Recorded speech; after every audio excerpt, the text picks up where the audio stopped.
చూపించాడు దేవుడు.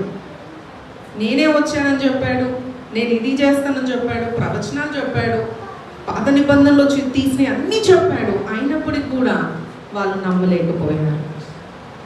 అందుకే ఈరోజు చెప్తున్నాను, వాక్యము కంటే గొప్ప అద్భుతం ఇంకేది లేదు.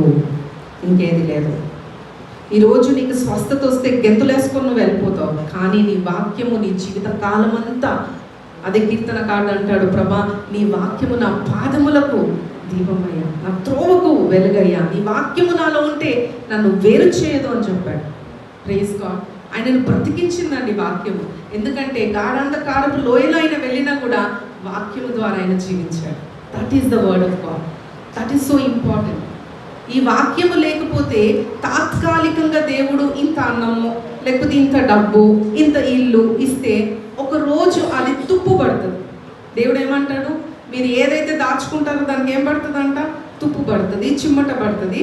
సో వాటిని గురించి మీరు ఏమాత్రం కూడా లక్ష్య పెట్టరు. ఒకరోజు దేవుడు వస్తాడు ఆకాశంలో నుంచి, ఆ కిందున్న ఇల్లులో, ఆ కిందున్న ధనము, ఆ కిందున్న ధనవంతులందరూ కూడా హతమార్చబడతారు, కూలిపోతారు.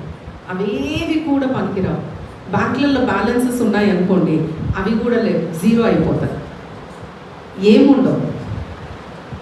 సో దేవుడు ఒక్కడే కనిపిస్తాడు ఆకాశంలో. అందుకే దేవుడు అంటాడు, ప్రజలందరూ చూస్తుండగా హల్లెలూయా నా బిడ్డల్ని నేను తీసుకొని వెళ్తాను. అందుకే దేవుని చూసినప్పుడు ఏం చేస్తారంటే వాళ్ళు ప్రతి మోకాలు వంగవలే, ప్రతి నాలుక యేసయ్య నిజమైన దేవుడు అని అప్పుడు ఒప్పుకుంటారండి. అందుకే చాలామంది వింతలు చూస్తేనే ఒప్పుకుంటారు, వాక్యముతో మారరు, వాళ్ళు కఠినాత్ములు.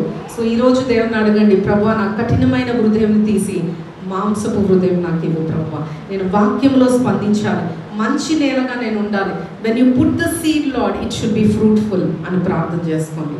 సో ఇక్కడ ప్రజలందరూ వచ్చారు. So this is what is going to happen. ఇదే మెరకల్